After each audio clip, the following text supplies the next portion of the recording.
5 फरवरी 2019 समय शाम के लगभग 5 बजे के आसपास एक व्यक्ति काफ़ी बुरी तरीके से बदहवास हालत में अपने घर से रोड की तरफ निकलता है। दरअसल उस व्यक्ति के बदन पर जितने भी कपड़े थे, सारे कपड़ों पर पूरी तरीके से खून लगा हुआ था। वह व्यक्ति जब पैदल ही सड़क पर जाना शुरू करता है तो जितने भी लोग उस व्यक्ति को देखते हैं तो सबके सब डर जाते हैं और डर के मारे उसका रास्ता खाली कर देते हैं। वो व्यक्ति पैदल ही चलकर पास के थाने में जाता है, लेकिन वो व्यक्ति जैसे ही थाने में जाता है तो थाने में जितने भी पुलिस वाले मौजूद थे, उस व्यक्ति को जब ऐसे हालात में देखते हैं तो पुलिस वाले भी हैरान रह जाते हैं। अब वो व्यक्ति सीधे थाने जा करके थाना इंचार्ज से मुलाकात करता है और थाना इंचार्ज से कहता है कि साहब, मैंने 2 लोगों को मौत के घाट उतार दिया। लेकिन वो व्यक्ति जब इसकी पूरी कहानी बताता है तो वाकई में उसे सुनने के बाद हर किसी के रोंगटे खड़े हो जाते हैं। नमस्कार दोस्तों, मैं जेपी पाल भोजपुरिया, उत्तर प्रदेश जिला जौनपुर से। आज की जो सच्ची कहानी है यह उत्तर प्रदेश की है। उत्तर प्रदेश में एक जिला है आगरा, और आगरा शहर में एक थाना पड़ता है मनसुखपुरा। इसी मनसुखपुरा थाना क्षेत्र के अंतर्गत ही एक गांव आता है बड़ापुरा, और इसी गांव का रहने वाला एक ऋषि तोमर, जिसकी उम्र है लगभग 30 साल के आसपास। ऋषि की पत्नी का नाम है लक्ष्मी, जिसकी उम्र है लगभग 28 साल के आसपास। ऋषि और लक्ष्मी के कुल 3 बच्चे हैं, जिनमें 2 बेटी और 1 बेटा। ऋषि जो दिल्ली में रहकर प्राइवेट कंपनी में नौकरी किया करता है। दोस्तों, इस कहानी की शुरुआत होती है इस घटना से लगभग 8 साल पहले, जब लक्ष्मी ऋषि से शादी करके अपने ससुराल आती है। लक्ष्मी जो देखने में बहुत सूरत थी और ऋषि से काफ़ी ज़्यादा पढ़ी लिखी भी थी। ऋषि खूबसूरत पत्नी पाकर काफ़ी खुश होता है, क्योंकि ऋषि कम पढ़ा लिखा था, इस वजह से उसको आगरा शहर में कोई काम नहीं मिल पाता है। इसलिए ऋषि नौकरी की तलाश में दिल्ली शहर में चला जाता है और प्राइवेट कंपनी में नौकरी करने लगता है और ठीक ठाक पैसा भी कमाने लगता है और वक्त पर पैसा अपने घर पे अपने पत्नी को भेजता है। धीरे धीरे समय गुजरता है, लगभग 7 साल समय बीत जाता है। इन 7 सालों में ऋषि और लक्ष्मी के बीच 3 बच्चे भी पैदा हो जाते हैं। ऋषि के 2 बच्चे अपने दादा दादी के पास रहते हैं। ऋषि के पत्नी अपने बेटी के साथ बड़ापुर गांव में ही रहती है। लक्ष्मी दीपक से शादी तो कर लेती है, 3 बच्चे भी हो जाते हैं, लेकिन लक्ष्मी ने जो अपने सपनों का राजकुमार सोचा था, उसका पति वैसा नहीं था। क्योंकि ऋषि देखने में थोड़ा औसत और सीधा साधा घरेलू टाइप का इंसान था, लेकिन इसके बावजूद भी अपनी पत्नी की हर ख्वाहिशें पूरी करता है। लेकिन जैसे ही 7 साल का समय बीतता है तो एक दिन लक्ष्मी की मुलाकात दीपक से हो जाती है। दीपक, जिसकी उम्र है लगभग 27 साल के आसपास। दीपक ऋषि के ही इलाके का रहने वाला है और दिखने में काफ़ी आकर्षक है। दीपक जब पहली बार लक्ष्मी को देखता है तो लक्ष्मी की खूबसूरती को देख करके वह दीवाना हो जाता है और पहली ही नज़र में दीपक अपना दिल दे बैठता है।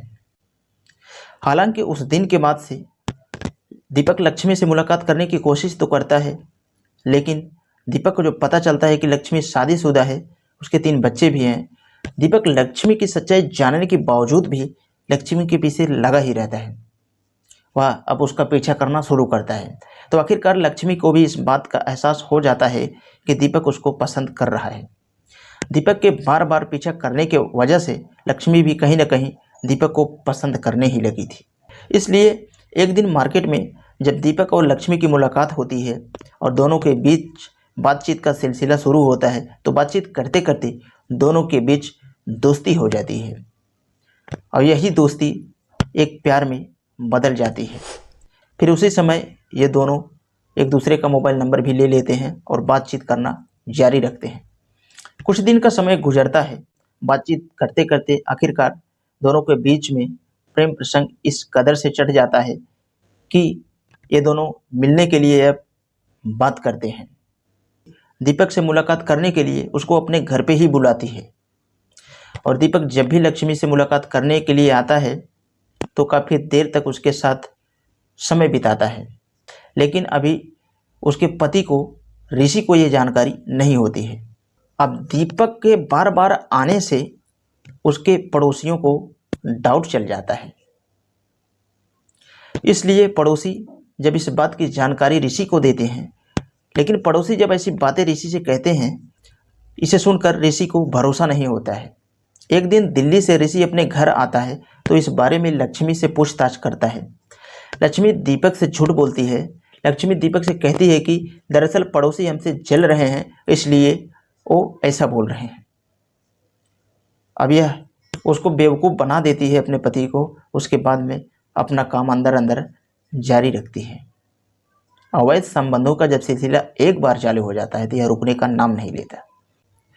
अब ऋषि भी लक्ष्मी की बातों पे भरोसा कर लेता है, लेकिन जैसे ही 2 साल का समय गुजरता है तो एक दिन 4 फरवरी को ऋषि दिल्ली से अपने घर पे आता है और अगले ही दिन 5 फरवरी 2019 को एक रिश्तेदार के घर जाने के लिए तैयार होता है और अपने पत्नी से कहता है कि मैं 2 दिनों के लिए रिश्तेदार के घर जा रहा हूँ।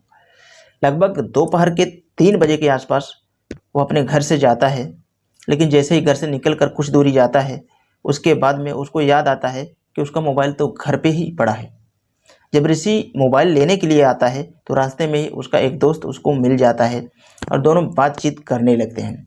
लगभग 1 घंटे तक दोनों बातें करते हैं। उसके बाद ऋषि जब अपना मोबाइल लेने के लिए घर पर जाता है तो देखता है घर का दरवाज़ा अंदर से लॉक है। ऋषि जब लक्ष्मी को आवाज़ देता है तो भीतर से उसकी पत्नी लक्ष्मी कोई जवाब नहीं देती। अभी यहीं से कहानी का जो मोड़ है स्टार्ट है। यहाँ से ज़रा गौर से सुनना, एंड में क्या होता है। अब ऋषि बार बार आवाज़ देता है, लेकिन जब लक्ष्मी दरवाज़ा नहीं खोलती है तो आखिरकार ऋषि दरवाज़ा तोड़कर घर के भीतर जैसे ही जाता है तो वह नज़ारा देखकर हैरान रह जाता है।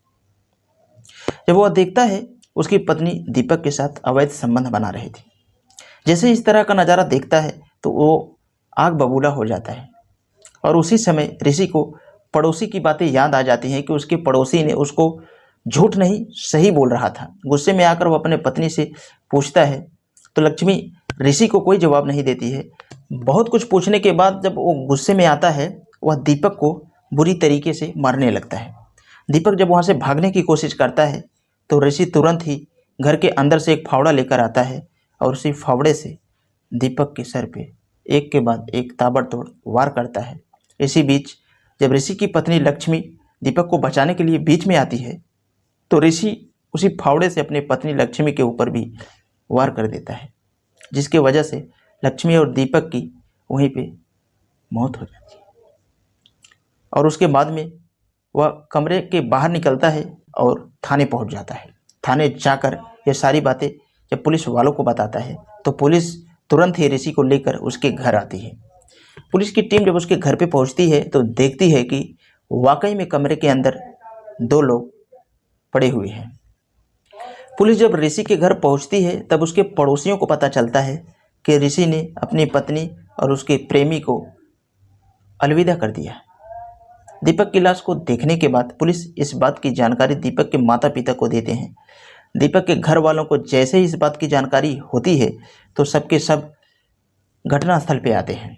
पुलिस जब इस घटना की पूरी कहानी दीपक के चाचा को बताती है तो दीपक के चाचा कहते हैं कि ऋषि झूठ बोल रहा है, क्योंकि दीपक ऋषि के घर नहीं गया था, बल्कि ऋषि ने ही दीपक को फ़ोन करके अपने घर पे बुलाया था। पुलिस सबसे पहले लक्ष्मी और दीपक की डेड बॉडी को लेकर पोस्टमार्टम के लिए भेज देती है। पोस्टमार्टम के बाद दीपक की लाश को उसके घर के हवाले करती है, लेकिन लक्ष्मी की लाश को जब उसके घर वाले को सौंपती है तो लक्ष्मी के घर वाले उसकी लाश लेने से साफ इनकार कर देते हैं। इसलिए पुलिस को भी लक्ष्मी का अंतिम संस्कार करना पड़ता है और दीपक के चाचा के तहरीर पर ऋषि के ऊपर गंभीर धाराओं में मुकदमा दर्ज करके जेल भेज देते हैं। तो दोस्तों, इस कहानी के बारे में आप लोगों का क्या कहना है, आप कमेंट बॉक्स में अपनी राय दे सकते हैं। और यह वीडियो बनाने का मेन मकसद लोगों को अवेयर करना है ताकि आप लोगों के साथ ऐसी घटना कभी ना हो। वीडियो के लिए मैं बस इतना कहना चाहूँगा, अगर आप ऐसा कंटेंट देखना पसंद करते हैं तो हमारे चैनल को सब्सक्राइब करके बेल का आइकन ऑल पे ज़रूर प्रेस कर लें ताकि कोई भी वीडियो लाऊं तो आप तक आसानी से पहुंच सके। तो आज के लिए बस इतना ही। मिलते हैं कल शाम 7 बजे किसी नेक्स्ट क्राइम स्टोरी के साथ।